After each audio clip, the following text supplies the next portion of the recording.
sur ma conception aussi de la psychologie sociale et comment la psychologie sociale, je peux dire que comment cette science a participé à la construction des connaissances dans les sciences sociales et en particulier dans la psychologie. Donc, comme vous le savez, mon cours, c'est un cours en principe qui devrait se faire sur une session de, je ne sais pas, 30 ou 45 heures, ça dépend ça dépend de la manière dont on voit les choses. Mais écoute, moi je ferai en sorte de le raccourcir, c'est-à-dire de donner suffisamment d'heures, sinon plus que 30 à 45 heures, mais un peu sur une durée plus courte, vu que mon emploi du temps, c'est très chargé, donc ça va être comme ça. Donc, je pense que, je sais pas, vous êtes combien, mais par exemple sur le groupe, sur Zoom, on est 12. Attends, je sais pas, on est 10 sur comment, sur Telegram. Donc, il y a pas grande différence. Donc, je pense qu'on pourrait utiliser prochainement le Zoom. Bon, vu que il y a plus de personnes sur Zoom d'ailleurs. Donc, en fait, pour ceux qui sont sur Zoom, donc je commence je partage je partage l'écran. Donc, ça permet de voir en fait un peu ce que j'avance. Bien. En fait, qu'est-ce que la psychologie sociale? Qu'est-ce que la psychologie sociale? Cette question, c'est la question la plus importante qu'on peut se poser. Qu'est-ce que la psychologie sociale? En fait, en quoi consiste cette science et quelles sont les délimitations épistémiques de cette science et quel avenir pour cette science en Haïti? Ce sont ces quatre grandes questions sur lesquelles je vais réagir pour cette séance, d'accord? Donc, tout au cours de mon exposé, vous pouvez m'arrêter, je sais pas, ou du moins vous pouvez aussi attendre la fin, peu importe, pour m'arrêter. Donc, on peut poser les questions en français, en créole évidemment, ou en anglais, peu importe. Donc, si vous êtes plus à l'aise en fait, en anglais ou en créole, écoute, c'est correct de poser vos questions en créole ou en anglais. Bon, au fait, c'est quoi la psychologie sociale? Au prime abord, moi je commence par dire que la psychologie sociale, c'est une science. C'est une science, moi je l'appelle une science hybride. Hybride dans la mesure où cette science résulte de la composition ou de la mise ensemble de deux sciences, et c'est-à-dire d'une part la psychologie et d'autre part la sociologie, qui en fait s'imbriquent ensemble, qui donnent ce qu'on appelle la sociologie. Or, en fait, on doit dire d'entrée de jeu que la psychologie sociale, c'est un domaine de connaissance qui est de plus en plus comment je peux dire ça, qui gagne en importance de jour en jour, parce que on a l'impression, en fait, ceux qui dominent le monde, ceux et celles qui dominent le monde, en fait, le dominent parce qu'ils maîtrisent certains outils de la psychologie sociale, tels que par exemple, on verra tout au long du cours, par exemple, la manipulation, par exemple. Donc, la psychologie sociale, c'est une science, mais il y a deux penchants. En fait, du moins, cette science s'articule sur deux penchants. Il y en a ceux qui pensent qui voient la psychologie sociale d'un point de vue plus sociologique, c'est-à-dire c'est comme une psychologie sociale sociologisante, d'accord? Et il y en a d'autres qui voient la psychologie sociale comme plutôt la fille bien-aimée de la psychologie, c'est-à-dire avec des approches beaucoup plus psychologisantes. Donc, maintenant que vous voyez la psychologie sociale de manière en fait sociologisante, psychologisante, mais il faut dire aussi tout cela est né de ce que j'appelle une tradition d'école, c'est-à-dire la tradition française veut que la psychologie sociale soit une science beaucoup plus sociologisante. C'est-à-dire quand on regarde les travaux de Gustave Le Bon, par exemple, sur la psychologie de la foule, d'accord, et tous les travaux en masse qu'on répète dans ce qu'on appelle en fait les arènes de la psychologie en fait ou de la sociologie française, en tout cas de la psychosociologie française, se rapproche beaucoup plus de ce qu'on pourrait appeler d'une science.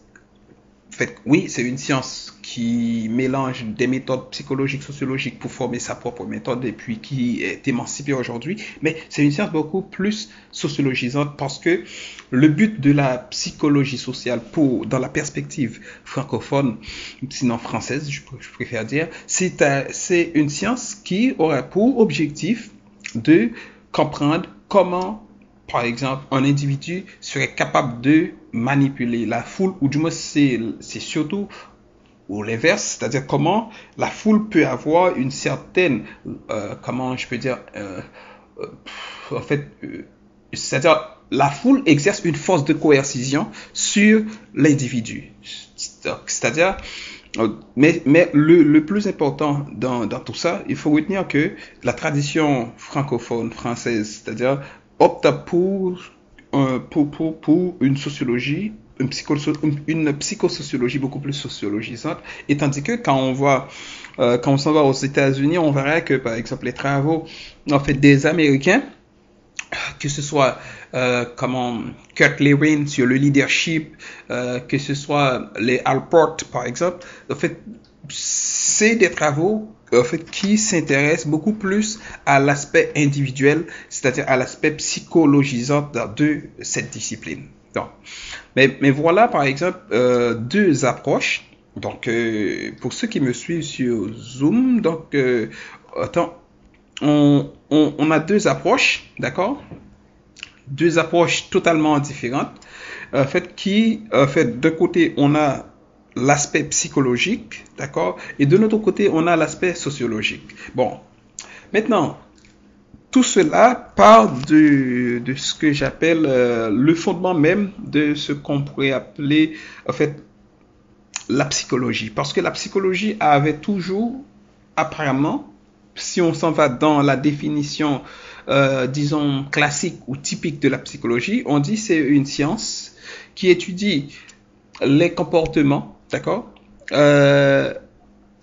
les processus mentaux, d'accord. C'est-à-dire quand on est dans ce qu'on appelle les comportements sociaux et psychologiques et les processus mentaux, c'est-à-dire on est dans deux aspects qui s'opposent par exemple.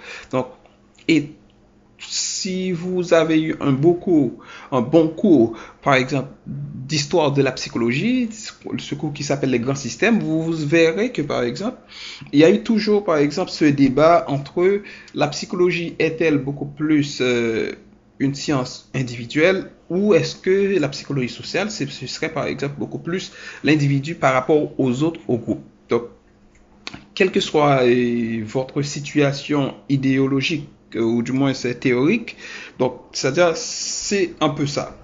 On a plusieurs approches possibles. Bon, maintenant en fait on définit la psychologie sociale, en fait ça c'est Baron et Byrne. La psychologie sociale, c'est le domaine d'études scientifiques qui étudie la façon par laquelle le comportement, d'accord, les sentiments, la pensée de l'individu, les pensées de l'individu sont influencées ou déterminées par le comportement ou les caractéristiques des autres. Ce qu'il faut en fait souligner dans cette définition, d'un côté, on a par exemple le comportement de l'individu, on a les sentiments de l'individu, on a la personnalité de l'individu, les pensées de l'individu, et de notre côté, on a ce qu'on appelle les autres, ce qu'on appelle autrui. Ok. Maintenant, selon ces auteurs, Baron et Byrne, pour qu'il y existe, pour qu'on puisse parler de psychologie sociale, il faut qu'il y ait, par exemple, d'accord, quelque part, quelqu'un ou un groupe qui s'intéresse par exemple à ce que comment par exemple le comportement de quelqu'un, sa pensée, ses émotions, etc. en fait, sont influencés par quelqu'un qui est autre.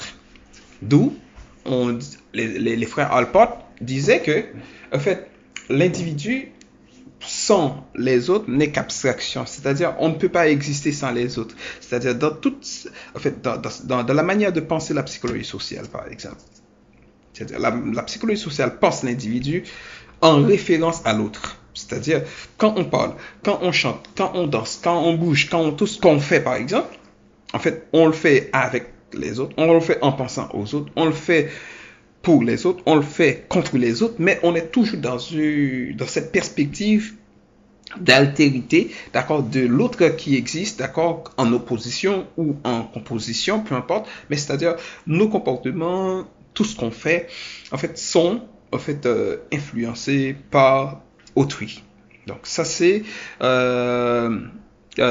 cette dimension qu'il faut souligner dans cette définition. Bon, maintenant, pour Moscovici, par exemple, la psychologie sociale est la science du conflit. La science du conflit entre la société et l'individu. C'est-à-dire, en fait, Moscovici inscrit la psychologie sociale dans une dynamique moi j'appelle de la politisation de la science. C'est-à-dire, il n'y a pas lieu de parler de du soi et d'autrui sans cette tentative d'opposer, c'est-à-dire sans cette tentative de confrontation. C'est-à-dire, on n'est pas seulement dans pour Serge Moscovici, on n'est pas seulement dans un individu qui laisse son comportement orienté par l'autrui, mais on est un peu dans plus que cela, c'est-à-dire on est dans un individu qui se laisse, c'est-à-dire qui ne se laisse pas seulement orienter par l'autrui, mais qui est en perpétuel conflit avec l'autre. C'est-à-dire l'autre qui n'est pas soi.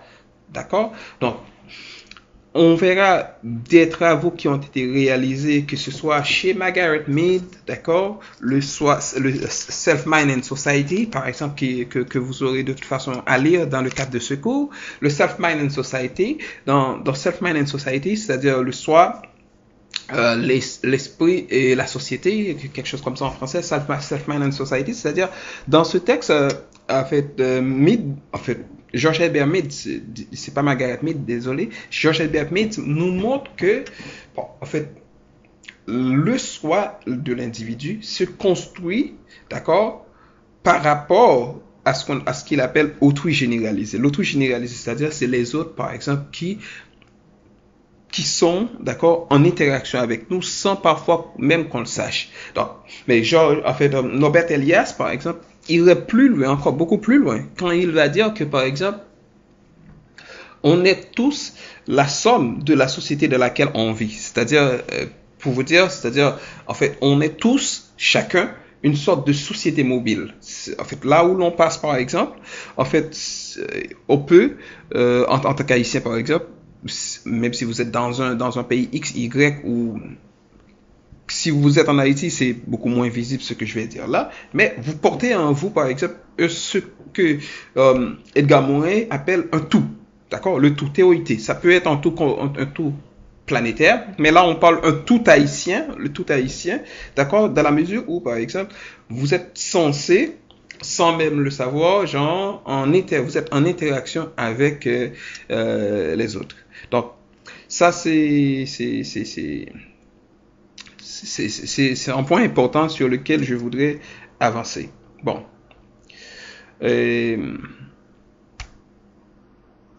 Maintenant, en fait, pour revenir sur la définition, c'est-à-dire, c'est une science qui étudie les processus mentaux, d'accord, supérieurs, et les comportements de la psychologie. C'est-à-dire, pour comprendre la psychologie sociale, il faut revenir, c'est un cours qui demande beaucoup de prérequis, par exemple. Beaucoup de prérequis, par exemple, pour comprendre, par exemple, quelles sont les différentes théories qui s'inscrivent dans la perspective des processus mentaux et quelles sont les différentes théories qui s'inscrivent dans ce qu'on appelle la perspective comportementaliste, par exemple. Donc, maintenant, en fait, la psychologie en fait, comment je peux dire ça, a pris naissance dans le courant, en fait, un peu plus, comment je peux dire ça, en fait, processus mentaux supérieurs, c'est-à-dire avec l'école psychanalyste, de la psychanalyse, et après, il va y avoir ce qu'on appelle l'opposition à l'école de la psychanalyse, c'est-à-dire les comportementalistes. Et dans un troisième temps, par exemple, il va se créer une troisième voie dans la psychologie qu'on appelle en fait les humanistes, d'accord? Donc, ou l'école rogérienne. Bon, maintenant, ces trois écoles, par exemple, participent tous et toutes, d'une certaine manière, à l'élaboration de la psychologie sociale. C'est-à-dire, pour comprendre la participation de ces écoles, il faut, par exemple, peu à peu, analyser, en fait, chaque acte psychosocial, par exemple, peut se trouver dans une explication soit psychanalytique, soit dans une explication comportementaliste ou dans une explication humaniste. Mais les trois tissent, en tout cas, le discours psychosocial, en fait, sur l'individu. Maintenant, ma question pour vous, en fait, et là je vous passerai le micro. Donc, pensez-vous que la psychologie sociale telle que vous l'avez pensée avant, d'accord, est plus psychologique, d'accord, ou pensez-vous que la psychologie sociale serait plus sociologique selon votre compréhension de la psychologie sociale?